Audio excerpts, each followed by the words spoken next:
I heard. Marie-Claire est le magazine féminin par excellence qui s'engage aux côtés des femmes dans tous les domaines de leur vie, que ce soit l'éducation, les droits des femmes, mais aussi les problèmes peut-être plus futiles qui sont liés à la mode, à la beauté. En tout cas, nous sommes présents à leur côté. Et il nous paraissait très naturel, constatant qu'une petite fille sur trois n'avait pas forcément une scolarisation facile dans le monde, ou n'avait pas accès à cette scolarisation, il nous paraissait normal que Marie-Claire s'engage de manière très forte. C'est pourquoi il y a 2 ans, nous avons créé la Flamme Marie-Claire avec Tina Kiefer. Cette flamme permet de vendre des bougies partout en France pendant près de 2 mois. Et le financement que l'on reçoit de cette vente est ensuite consacré intégralement à la scolarisation des petites filles dans différents pays. Nous avons aujourd'hui 3 associations partenaires. La première, c'est Toutes à l'école, qui est l'association créée par Tina et qui permet de développer une école avec école primaire, collège et lycée, l'école à Pichandara au Cambodge, à Phnom Penh. La deuxième, c'est la chaîne de l'espoir qui crée des écoles en Afghanistan, dans la vallée du Panjshir, donc pour les petites filles. Et puis enfin, parce que nous croyons aussi que nous devons être proches des gens et qu'il y a aussi des besoins en France, nous avons souhaité aider aussi la FEV qui s'occupe de l'accompagnement scolaire en France. La scolarisation des petites filles, c'est la première marche vers l'émancipation des femmes.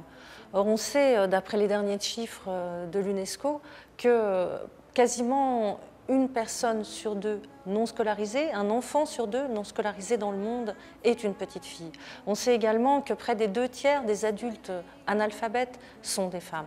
Donc il y a vraiment urgence à scolariser les petites filles pour en faire ensuite des femmes instruites. Or, il est désormais reconnu qu'une femme éduquée dans sa famille va se comporter différemment et que l'éducation des femmes participe au bien-être des familles en général et de l'économie d'un pays même en général, puisqu'on sait que plus les gens sont instruits, plus le PIB du pays croît.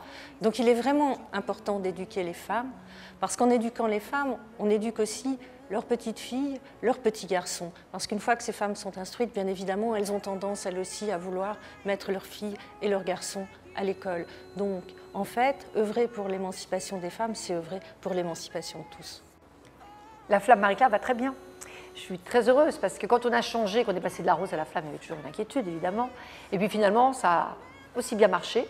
Et je pense même que ça marchera de mieux en mieux, puisqu'elle a un avantage, quand même, cette petite bougie, c'est qu'elle ne fane pas. Et vraiment, ce qui fait plaisir, c'est qu'on peut, par exemple, travailler en Afghanistan. On sait que là-bas, la condition des femmes est redoutable, que les petites filles peuvent pas aller à l'école, que c'est même dangereux.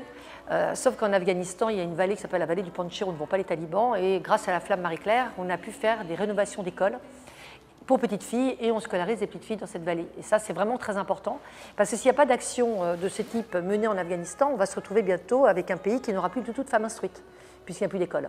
Donc ça permet de créer un réservoir, entre guillemets, de femmes instruites pour demain. Et on continue donc cette année avec la chaîne de l'espoir qui rénove ses écoles pour qu'il y ait de plus en plus d'écoles pour filles dans une partie de l'Afghanistan. Donc ça a été très concret, je dirais, en cela que ça va très bien. Et puis ça va très bien aussi parce qu'on a un projet en France, qui n'est plus un projet d'ailleurs, parce que ça existe avant nous, qui est une grande association qui s'appelle la FEV et qui fait du soutien scolaire et qui accompagne énormément d'enfants. Les enfants qui sont un petit peu seuls, normalement, quand ils rentrent de l'école, et qui leur donne envie de se battre pour y arriver. Si on prend le Cambodge, la construction d'un internat, c'était important parce qu'on s'est rendu compte que certaines petites filles n'étaient pas du tout heureuses dans leur famille ou étaient vraiment laissées de côté.